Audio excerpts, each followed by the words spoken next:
Hi, this is Crystal Migliori, aka Coach Crystal, and we're back with online auctions. And today, residential lots at a distance. Now, we're talking online auctions, but a lot of this information applies for live auctions as well, because we're going to evaluate residential lots, but you can do it at a distance. So it's researching, viewing, and evaluating the opportunities before bidding at a distance. Opportunity. Well, why do I like residential lots? I think they present greater opportunities because most investors gravitate towards houses. Matter of fact, they gravitate towards houses, nice neighborhoods, good condition, traditional 3-bedroom, 2-bath houses. If everybody's going that way, what is the other way? And often it's residential lots. So it can be a good opportunity, less competition, and better prices. So when you acquire at better prices, you have an opportunity to make a better profit. Opportunity or not? Well, some lots are not desirable, and they never will be an opportunity. Good examples of little too small, useless scraps of land. I once had a coaching client. He lived in Canada. He came down to Michigan. He said, Crystal, in the tax sale, there's a lot that's 100 feet wide, or 1 foot wide and 100 feet long. What can you do with it? And my answer was, I don't even think you can stand on it if you can find it. No opportunity there. Is it isolated? It's isolated when there's no buildings at all in the area. That might be a little too isolated. And the price of the houses in the neighborhoods are so low that it doesn't make sense why anybody would ever want to build. So if the houses in the neighborhood are $20,000, can you build a house on a lot for less than $20,000 in that neighborhood? And if you can, well, aren't there other $20,000 houses already there? So you have to look at that when you're considering lots. Those are not going to be opportunities. How do you know if a lot is an opportunity or not? Well, you've got to do your research. When you get the list is issued by the county or whoever's conducting the sale, and the information that they include on that list, they select. Now, how the property gets on the list is determined by the law. But the information they include on the list is what information they decide. Maybe it has the parcel number, the minimum bid, and maybe a legal description. Well, you're going to have to research for everything else. Maybe it has a lot of information. It has the owner's name, the legal description, and address. Well, we'll talk about it later, but most lots don't have addresses, but legal description and other information you need. But you're going to have to do your research. No matter what's included on that list, you're going to have additional information that you need to know. Okay, parcel maps. You hear the term parcel maps. Well, parcel maps are basically like you see here. They're lines drawn on paper. So if I look at a parcel map, the very first thing I want to do is, okay, well, what's the information, where is it, and size and all of that. And I'm going to go over that in a minute. But some areas, parcel maps, what you're going to be evaluating, it's lines drawn on paper. Here's an example of parcel numbers, APN numbers, assessor parcel numbers. In California, they have a book number, a page number, or block, and a parcel number. And it's very important to understand how these work. So the book number is 002. If I were going into the office, the assessor's office, and getting the map book, I'd pull out book number 2. Block number, I would go to page 23. And the last number in that, the 3, is going to be 233 is going to be drawn on that page somewhere. It's going to be in that block. Then the parcel number is going to be 1. Now, the parcel number here, if you can see on the screen, the 1 is in a circle, but there's some other numbers there too. If you are looking at the legal description, in this case, it's going to be a different legal description. It's not going to say lot number 1. It's going to be another number that's on this page.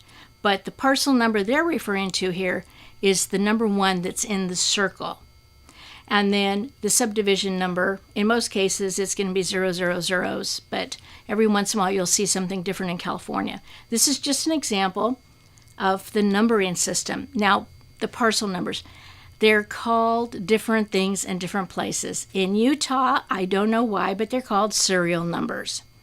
In New York, they're called tax map numbers.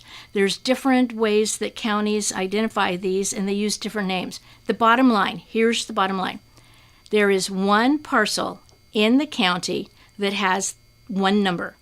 No one else has that number. Whatever they call it, that is the unique ID number that they use for taxation purposes. That's how they track everything. That's the number, whatever they call it, that's the number you want to use. Plat maps. Well, plat maps are very similar to subdivision maps. So it tells information about the subdivision, it has the subdivision drawn out, and the different approvals that they've obtained. So plat map is like a subdivision map. Now this is where it gets really interesting, because of this, you now can do research at a distance. Without it, very difficult in the past to do research. So interactive maps. This is Brevard County, Florida, and it is an interactive map, and you can see where in the center there's a red square. That's a subject parcel. So the information was input for the parcel number, and it pulled this up. This is an aerial view. Here is some GIS information from Pierce County, Washington. I included this because Pierce County, Washington has online tax sales. Here it shows interactive mapping, downloadable maps, and acquired GIS data. They've got a very good GIS system. It's a good place to learn. Here's some more on Pierce County and public GIS. The main reason I wanted to show you this slide is, number one, it shows an overview of the area. And then on the county layers, remember those layers are like layers on an overhead transparency projector. You add the different layers, different transparencies to get the lines and the information together, overlaying the map of the county. But here they've got county layers for parcel and zoning, political boundaries, public safety, recreation, transportation, utilities. As I say that, you should be going, oh, utilities, I need to know more about that. And miscellaneous. And those are just the general categories. GIS information. This is the reason why you can do the research at a distance. The Geographic Information System. That's what GIS stands for, and it is really good. It's good for us who want to do research online. Now, you have access. Ted Thomas's Resource Center and Membership Center has GIS video training series. Bob Schumacher did a training series on GIS, so he's showing screenshots as he's navigating the websites. I'm doing an overview here. He's doing the actual click here, click there. And as usual, Ted gives you the money stuff. So don't forget, go to the Ted Thomas Resource Center for additional training on GIS and other information about streets and trips and other training that are valuable for you. Question I hear all the time, how is a property found when it doesn't have an address? Well, earlier I said lots generally don't have addresses. It's pretty common across the United States, although I can't say that it's always or never that way. But generally they don't issue a street number until there's some activity, until there's improvements getting ready to be made. And then they issue the numbers. I think it's so they wouldn't have to issue them and then go back and reissue them if something changed. But hey, if that's how it is. But how do you find it if there's no address? GIS is great. Wait till you see this. Okay, here is a property that is in a tax sale coming up, I think in a couple days, or maybe it just passed. Duval County, Florida. On the right arrow shows the address is 0 US 90 East Baldwin. Okay, that's the address. We don't have a street number. But see down on the bottom, there's a magic little black circle with a white eye, and that stands for information or identify. That is the secret. You can see in the middle how the lot is highlighted. There's a red square around it. So I know that one doesn't have an address. First of all, that's probably just a lot. If we look, there would be no improvements on it. But I want to know what the address is next to it, because maybe that's what's going to tell me what I want to know. So let's go to the next one. Aha, the one right next to it is 475 East 90 East Baldwin. So I could use that address as long as I remember the subject property is right next door to it. Okay, it's right next door to it. And so I could say, let's see, if north is up and it's to the west of 475 Baldwin. So if I go look at 475 East 90, East Baldwin, and I look at 475, the subject lot is right to the right of it. That would tell me exactly where it is. You can take that address, you can plug that into a GPS, and there you have it. You'll get to that location. GIS information. Well, as most things with tax sales, it can be different. So the GIS isn't always the same in every location. But when you start researching it, go play around with it. Click on different things. See what's there. Click on the little tools. See how it works.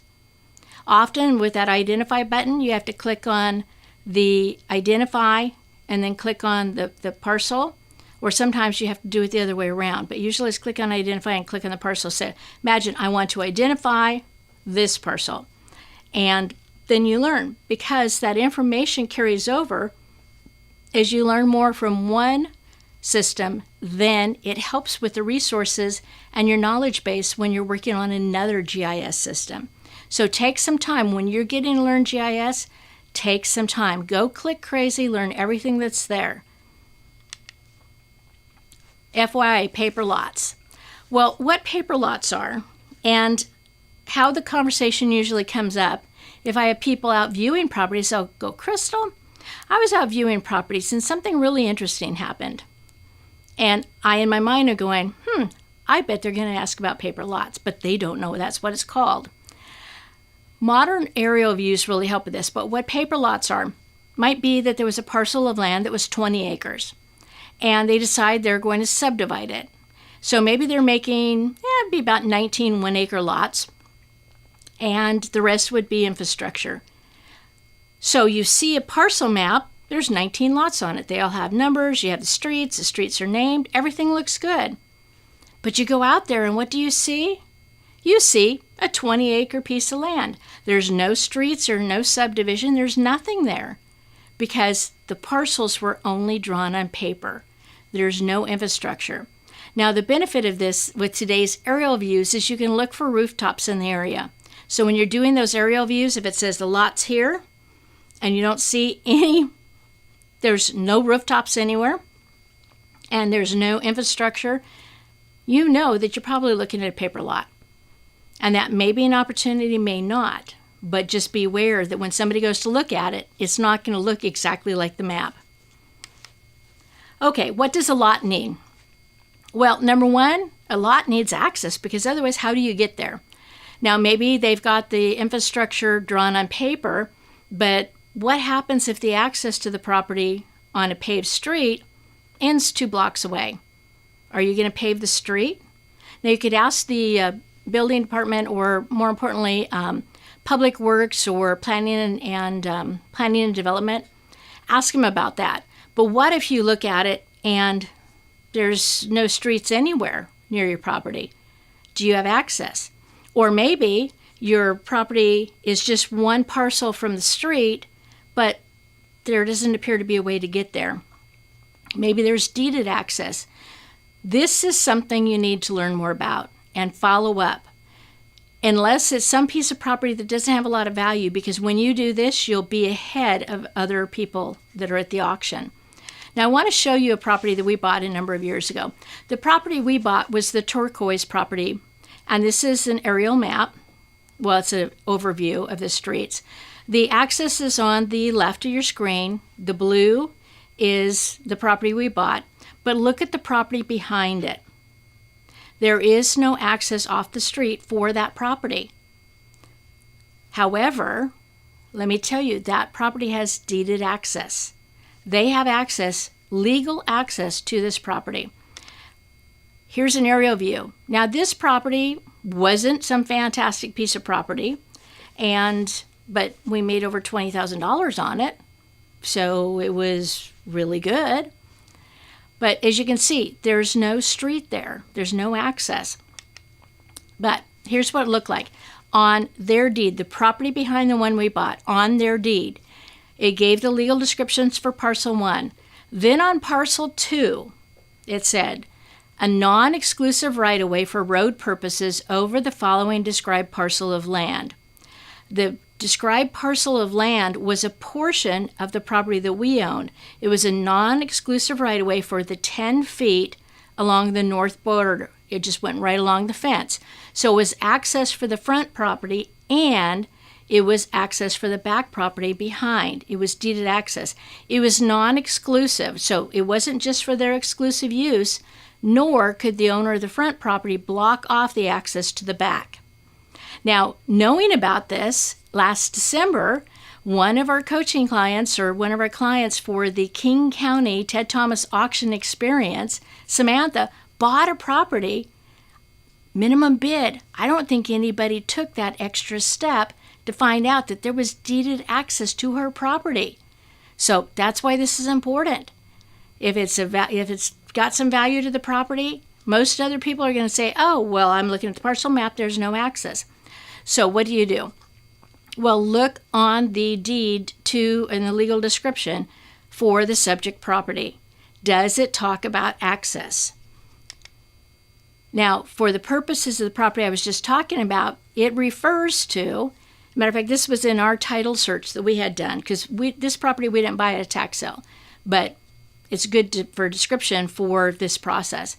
It refers to an easement for road purposes. It was recorded December 9th, 1958, recorded in Book 969, page 409, and it affects the northerly 10 feet. So it gives the legal description there, and then that's carried on through the years. Unless it changes, then it would have new information on that easement. Okay, other access questions. Say you don't see something on the deed, but you're trying to figure out how they can have so many parcels without access. See if there's a county surveyor. Ask them what are the rules or the laws in this area about providing access to lots. Sometimes there's laws on the books that says access has to be provided. So there might be a process. If it's a very, very valuable piece of land and there's no access, believe me, I would be asking more about the surveyor. What are the laws in this area? How can we do this? Is it required that access has to be given? Talk to a real estate attorney. Find out what that process is. What's the time? How long does it take? What's the cost? What's the benefit? How does it work? So you would want to follow up and learn more about that. Because I can tell you landlocked property, most people look at it, say there's no access, cross it off. And they don't take that extra step. How you make more money in this business is by taking that extra step that no one else is willing to take. And it really pays off big time. What does a lot need? Well, when I look at a parcel map or the GIS, what I look at is the size. Is the size and shape similar to other lots in the area? If it's really, really small, we don't want any small scraps. You can't do anything with them. So that would become a no. That's something that pretty much becomes an automatic no on my list. There's not very many of them, but that's one of them. If it's a similar size, but it's a strange shape, then that might be a challenge too, especially if it's an area where it might need septic system, because a strange shape can be problematic. So I'm looking for something that's going to be similar size of other lots or larger. If it's significantly smaller, it might be tough to sell it. What does a lot need? Well, it needs appropriate zoning. If you want residential lots, it needs to have a residential zone. Then look at that zoning. Determine if the setbacks, like a setback would say, setback 20 feet from, I might say from the curb or the property line or from the center of the road, 20 feet. That means in that 20 feet, you can't build anything. Might have 10 feet side yard setbacks on each side. So that would be 10 feet in. And it might say 15 feet from the back. So if your lot was, like some old city lots are 40 feet wide and 80 feet deep, 10 and 10 on each side, that gives you only 20 feet wide for a house. The 80, you'd do better there. But you need to look at that and make sure that you have the space to include what you need. Again, if it's in a rural area and no septic system is required, definitely check on that there's sufficient room for that. What does a lot need? Well, Most of us want utilities. So access to utilities, water, whether it be public water or a well. Maybe there's already a well there. Power, you need electricity, although sometimes there's properties that are off the power grid. It's a different lifestyle, though. That's going to be a little bit more difficult to sell. Is there sewer, which would be public, or septic? The septic system would be private. Is there access to those? And more importantly, where? Is it already on the lot? Now, you'll find that a lot when there's been a house there before, and now there's not. Maybe it burned down, maybe they tore it down, but there still could be services right there. Are the services available utilities at the curb? So you could just connect from the curb and bring it on the property. Is it down the street? If it's down the street, it's going to cost more. And if it's a mile away, you probably don't want to work anymore on this particular property. I got to tell you a quick story. Years ago, way before GIS, I was in the Sierra Nevada foothills of one of the counties local in Northern California where I live. And my mom was with me. I usually take along my husband or my mom or somebody with me, so I'm not driving around alone, although I do drive around alone. And we were driving along, and it turned into a dirt road. I'm going, okay, well, now I'm curious. And we're driving along this dirt road, and all of a sudden I see the trees as they're going by, and I see this line. I have no idea what it was. It's not a power pole, wasn't a telephone line. I have no idea what it was. But it was going from tree to tree. I said, Mom, hey, look at this. There's this line. I don't know what it is going tree to tree. So now I'm really curious. I would pretty much decided this wasn't an area I was interested in, but I was curious what this was. Well, pretty soon, like a long ways away, and I don't think there were any houses nearby, we came to an area where we could see a manufactured home sitting off on the left and no services that I could see, probably for at least a mile. And where we were going was right around the corner.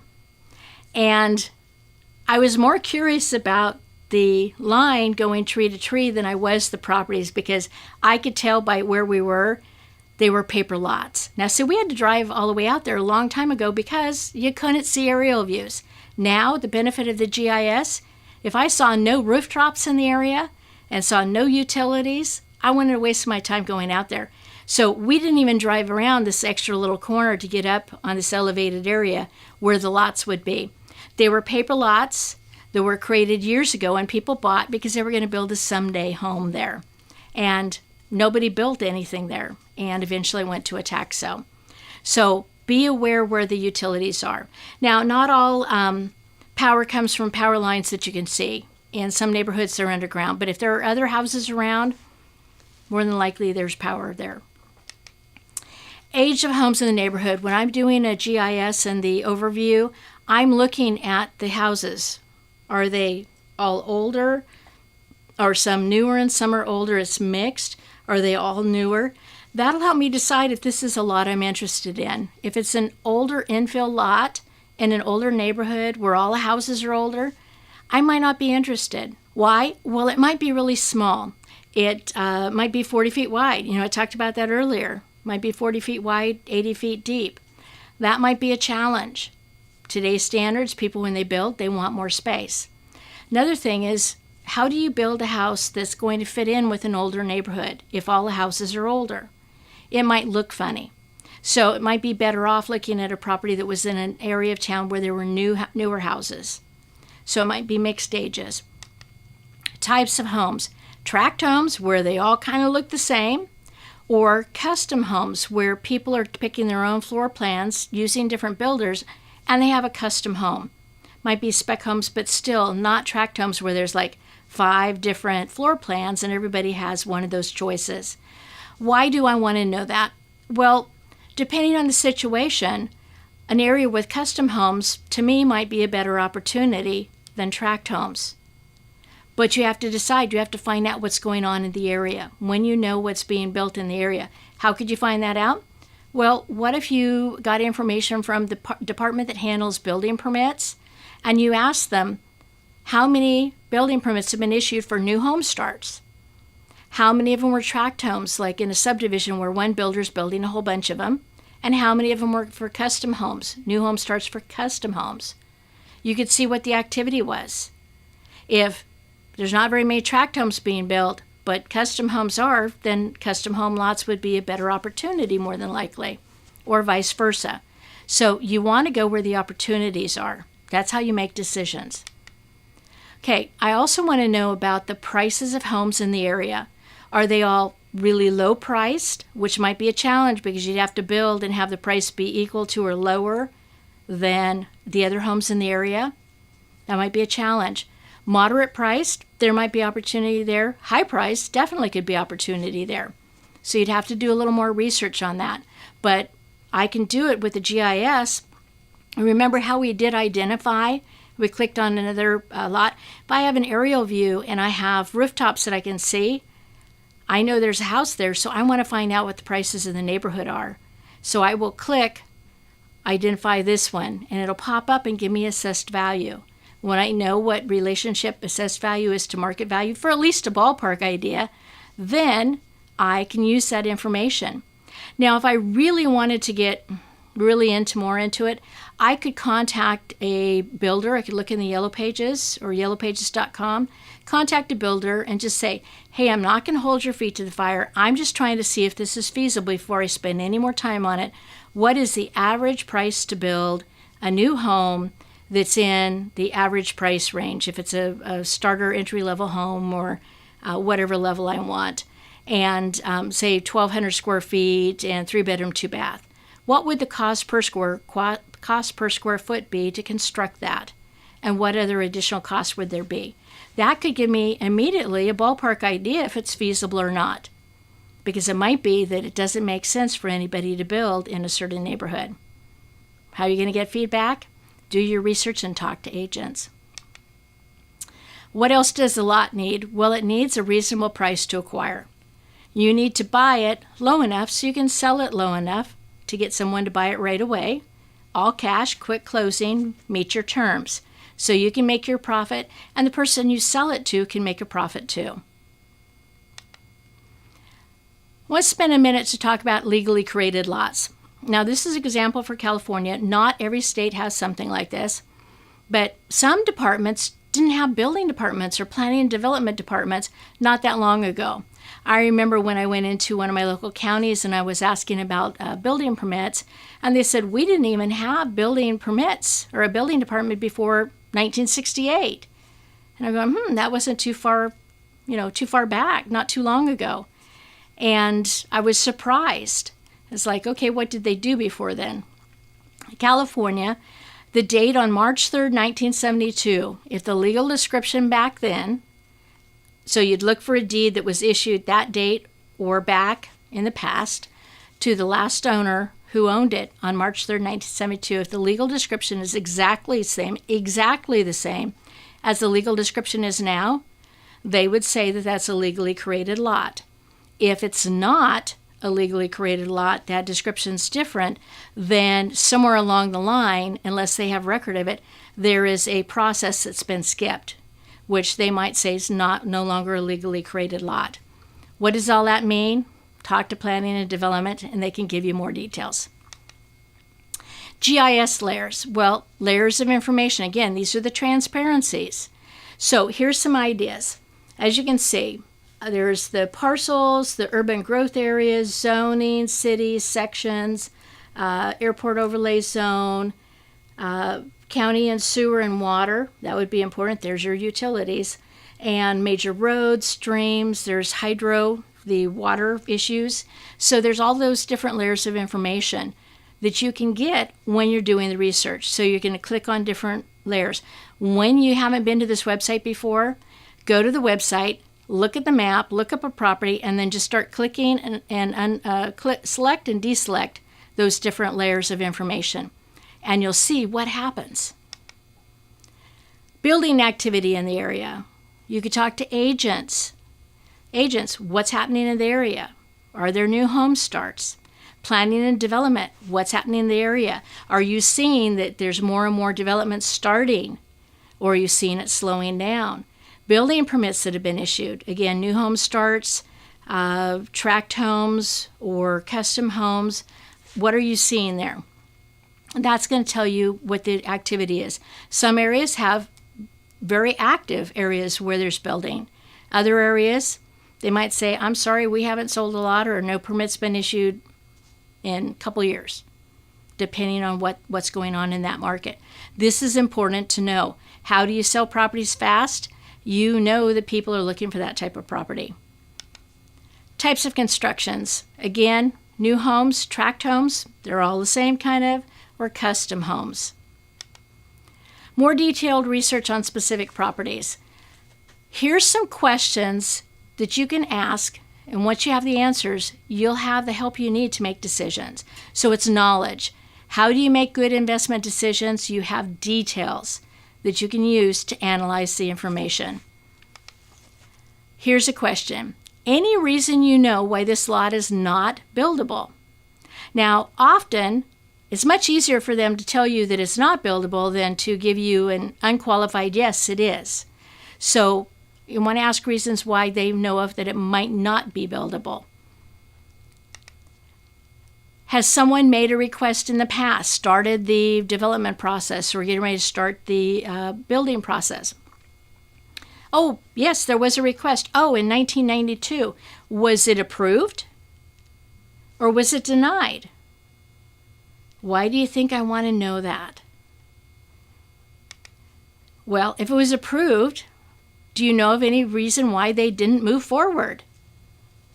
They might say, well, yes, they ran into a problem when they got to this next step, or they might have run out of money, or they decided they were going to do something else. So my next question would be, well, if the same request was submitted today, do you think it's going to be approved?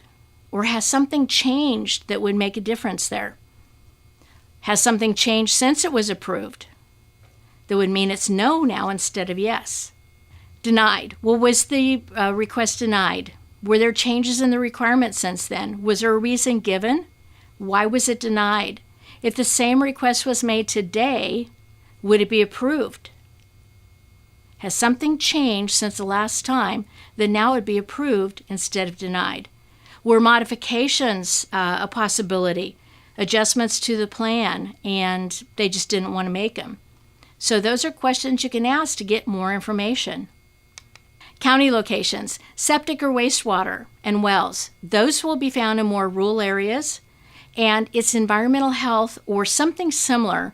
California's environmental health, other departments it could be that, and they will have the regulations on what's required for putting in a septic system or a wastewater for a septic system or wells. And there's usually information available online that give you guidelines. So it would tell you what the requirements, for example, it might say for X amount size lot or size house, you have to have 150 feet of 3 lines equaling 150 feet. And what it is they have a septic tank, so there would be a line coming from the house out to the septic tank. From the septic tank, then, there would be kind of like a tree, and it would branch out, a tree as far as forking out in different directions. So there might be a line for 150 feet, one in the middle for 150 feet, and one on the side, and it might require that they're 20 feet apart or 10 feet apart, dug so deep. So you would find information about that. Or you might find that an engineered system or a special system might be required, especially if there's limited availability of space on the lot, or maybe it's too steep.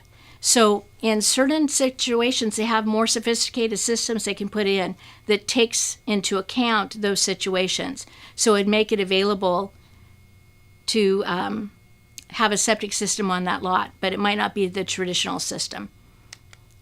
Perk test. Well, what in the heck's a perk test you're saying? Well, have you ever seen an old-fashioned coffee percolator where, if you think about it, if there's a glass pot and in the top there was a basket that you would put your coffee grounds in, and then it had a little tube that went down, and the water would percolate up through it, go through the coffee grounds, and back down. Well, talking septic systems and coffee kind of don't go together, but it's a perfect example of how it works. So a perk test is proving that the system will function correctly when the water is percolating through the soil and providing the leaching that's required. But here's what you really need to know. You really don't need to know how it works, but here's what you can ask. Has the property passed a perk test in the past? If so, odds are the requirements are the same, and you might ask if they are. If they have the standards changed since then? Is there something new? Are there new standards? Because if it passed before and there's no new standards, odds are it's going to pass again. Shouldn't be an issue. Perk testing. Did the property fail the perk test? I would follow up and ask, is this common? What challenges do properties in this county have passing perk tests? Are a large percentage of them failing? Is there something in the soil that makes it more difficult for properties to perk, for the water to leach down through the soil? Assistance viewing a property. Now, we've talked about this before on houses. Well, it's the same for lots. You want someone to go take pictures of the lot. As a matter of fact, take lots of pictures of the lot, lots of zooming, anything that they think's interesting, changes in elevations, changes in types of vegetation. You know, if you see a section where it's kind of dry, but all of a sudden there's areas where it's green, and you see reed-like plants, there's water there. And it might be a wetland issue. And sometimes wetland issues have a setback. So there's a certain, like a buffer zone around a wetland. So if you see changes in vegetation, that might be a clue. So you want someone to take pictures of the property, show them to you or send them to you, and give their opinion on the value of the property and the desirability, if it would be a good opportunity or not, because you're relying on the expertise and the experience of agents. And if they're working with builders and developers, all the better, because they're going to know what they're buying. And that's why you need somebody on the ground there to look.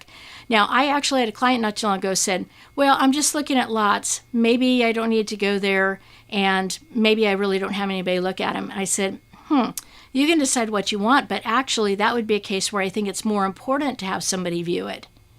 Really view it, because there could be something that's not coming up on the GIS that you're not aware of. It's really interesting because often we get preconceived ideas of what we think a property is going to look like, what it's going to look like, and then you get out there and you go, this is different than I thought it was going to be.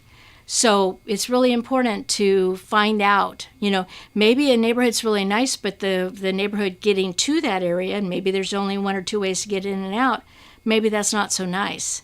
So you need assistance learning more about that particular property. Make note of any changes, anything that they think potentially would be a problem. It might be the terrain. And now you can see a lot of this on GIS, but still you want people to verify it. How steep is it? Now, sometimes the GIS will have check boxes where it's this percentage to this percentage of steep, another higher level, so it means it's steeper. Are there low spots? Now, if it's in an area where there's mountains, it's real easy to detect the low spots. Here in Florida, where I am today, guess what? It's kind of flat. So even half a foot or a foot difference could be a low spot, where on most properties it might not be a concern. But here, when it's really flat, it could be. And of course, you have all these different variables all across the United States. So you want to learn more about that. Access at the road. Now, sometimes there's it's rated along a road, but what happens if all the way along the property it's going straight down? And it has access to the road, but how do you get onto the lot? So that might be something that's difficult to see on GIS. But if you send someone else to look at it, they'd have a pretty good idea and go, might be a problem getting on the lot. There might be a way to correct that, but you might take a little bit more work to get that in place. Neighboring properties. What are the neighboring properties really like right now? Are they built out? Are they nice houses? Is it a junky neighborhood? Would it be worthwhile? Would somebody want to live there? Somebody build a house, would someone want to live there? Now is a good time to talk about lots, because a lot of people have the misconception that when someone buys a lot, they're going to want to start building on it tomorrow. Well, there are what I call someday lots. There's a lot of people that buy properties because someday we're going to retire to Florida and we're going to live there. Or someday we're going to have a vacation home at Lake Tahoe in California. So they're someday they're going to do something. Just like a little while ago, I was talking about that line that went tree to tree and there were paper lots. Those were someday lots. They had to be because people bought them and someday they were going to do something, but no one ever did. So someday lots, just because someone's buying it now doesn't mean that they're going to do something with it immediately. Okay, there's building. How to do it should be you be concerned versus knowing it can be done. Let me tell you what happened. We were at the Ted Thomas Los Angeles County Auction Experience. A very small group of Ted's elite clients were there for a very intensive period before the LA County auction. And one of the clients that was there, and I'm not going to name his name, I wouldn't want him to be embarrassed, but he kept coming back. He says, Crystal, he says, I wouldn't want to buy any of these lots. I said, well, why not? He says, they're too steep. I said, well, what's the problem? He says, well, how can they build on that? I said, well, was the lot next door, did it have a house? Yeah, it had this big mansion. Well, what about on the other side? Yeah, it had a nice house too. Well, were their lots just as steep? Yeah.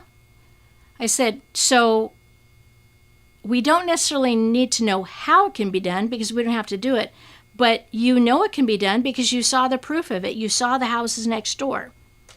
My next question was, well, there was some reason why someone would want to live there. Would they want to, was there a view? Or did it have this fantastic address, Beverly Hills Boulevard? Was there something special about it? He says, well, yeah, it had a really good view.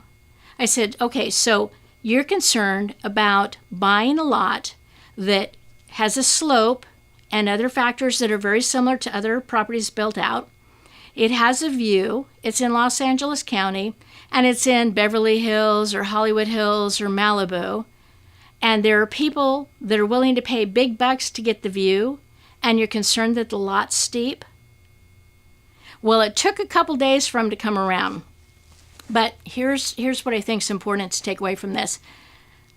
Because he kept saying, well, how do they get the equipment in there? I said, I don't know. I just know that it can be done.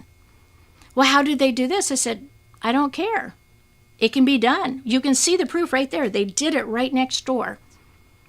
I says, it's got the same view as the other houses, right? He says, yep, it's got the same view. And it was the same degree of slope. It's no worse than the others. The terrain was all pretty much the same. The vegetation was the same. Nothing looks really out of place. Yep, really pretty much the same. I said, I don't care how they do it.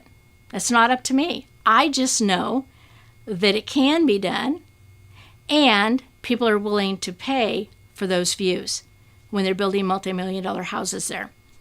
So sometimes we have to change the way we think. Now, I happen to live in an area where it's flat too. See, he was a flatlander too. I live where it's flat too. I live in the Sacramento Valley. It's flat as a pancake with hills on both sides. So most of the houses I'm looking at, if I'm in my own area, they're on the flat. But you don't have to know how it has to be done. Okay, in the neighborhood. What's a neighborhood like? Older neighborhood. Now, you can have older neighborhoods, C neighborhoods, working class, where there's pride in the neighborhood. Or you can have nicer neighborhoods where some of the houses are really junky. You need to evaluate the neighborhood and then take away from it the information to decide if it's a place you want to invest. Challenges. Well, this kind of goes back to like that steep terrain. Now, none of them he was looking at was this bad. But challenges you might run into environmental issues where there's wetlands or water involved, the terrain, maybe there's a challenge. Maybe you've got a lot where there's a hill here and there's a hill there and they both drain into a little valley and the lot's at the bottom.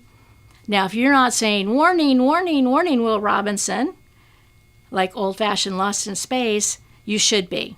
Because anytime there's hills and water drains down to a valley and the lot's at the bottom, you better do some more research. That could be a problem. Prices. Know the prices in the area, know what lots can sell for, and make sure that you're acquiring it with a sufficient discount. Know what people are paying. And there could be other issues that you run into. So there's going to be some challenges, but there's someone out there that has the answer. Whether it's access, whether it's building on a steep hill. Now, I'm not saying, don't get me wrong, I'm not saying you can build on every steep hill. Matter of fact, a lot of properties that are out there, no one would want to build there because it's going to cost more. There would have to be something special, like a great view, or you're in Beverly Hills, or some reason why people would want to pay to live there.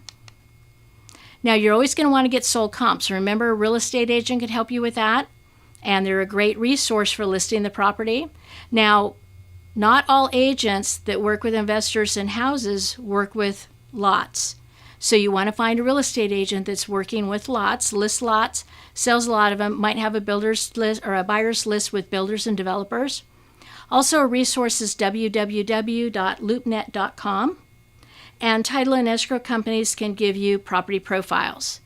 So getting comps on lots are a little bit different than on houses, but also the sales, sometimes the sales activity is on the county website, just like we discussed in an earlier session. The goal, cash, close quickly, price. Ask an agent, what could this property sell for if I were closing quickly and it was cash required? What would that price be? That's your bargain hunter price. Remember, you want to sell bargains to bargain hunters. You don't want to hold out for all retail unless you want to wait a long time. You might make more money, but you might lose opportunity of rolling that money over multiple times.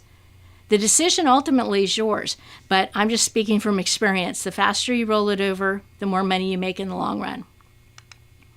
Making a decision. Okay, now we're assuming you've done all your research. Now, not just the research I've talked about here, but I'm talking about the materials in other Ted Thomas resources, other training materials. And so you're going to go through that research more specifically than I've talked about here. This is general information. It's an overview for you. So making a decision. What are you hearing about the market? What are the agents saying? What's the activity? That's going to help you make the decision. Inventory available on the MLS now. Is there enough inventory to, the agent might say, there's enough inventory in lots to last 3 years. That might not be a good opportunity. We're seeing dwindling inventory. Builders and developers can't find the lots they need to build on. That's a good sign. New home starts. That's going to tell you information too. What's happening? Are people building? Is there building activity going on or not? You always want to set your maximum bid. Whatever that maximum bid is, you've done all the numbers before. Matter of fact, at the King County auction experience with our Ted Thomas small group that we had up last December, the night before the auction, I told everybody, now tonight, set your maximum bid for every property you're planning on bidding on. Said, don't wait till tomorrow morning and don't change it. And the point was I wanted to make sure they did it. The next morning, one of the coaching clients there that was there for that event, they came up and said, Crystal, you said last night we had to set our bid. He said, I did it, but I got new information. Can I change my maximum bid? I said, so you got new information. Now you have information you did not have before. You did what I told you to do, but now you're asking to change. He said, yes. I said, yes, I think that's okay because you said it before, but you've learned something new since then because there was some follow-up research he had to do. And he learned something new. So he reevaluated his starting bid, or I'm sorry, not starting bid, his maximum bid. He reset his maximum bid, but I said, okay, when you set it, stick to it. So the main thing is make sure you set it in advance. Don't do it while you're bidding. Because what happens, here's what happens. You go, oh, it's only $100 more. Oh, okay, well, we've gone back and forth a couple more times. Okay, well, now it's several $100 more. And that can make a big difference if it's a successful deal or not. So set it ahead of time and stick to it. Do it when you're calm, collected, you've got all the information in front of you. Don't do it on the fly. Okay, remember, if you don't show up and bid online, then how are you going to be the successful bidder? You have to place the bid. So be ready. You're going to bid online. And congratulations, you've done it. You're the high bidder. You're a successful bidder. You've done it. Now what you need to do is go to the Ted Thomas Resource Center Success Club website and download the marketing plan checklist. Now that is where you're going to find out detailed information about the marketing to do when you're selling the property yourself. And you're going to launch that marketing plan just like they launched the space shuttle. You don't just do a couple things and say, okay, let's see if that gets it off the ground. You're going to do your checklist and go through all systems go, click, click, click, let's get it all ready, and lift off. The faster you do that, the faster you'll get your check. Congratulations, and keep studying, keep moving forward, and don't let anything stop you.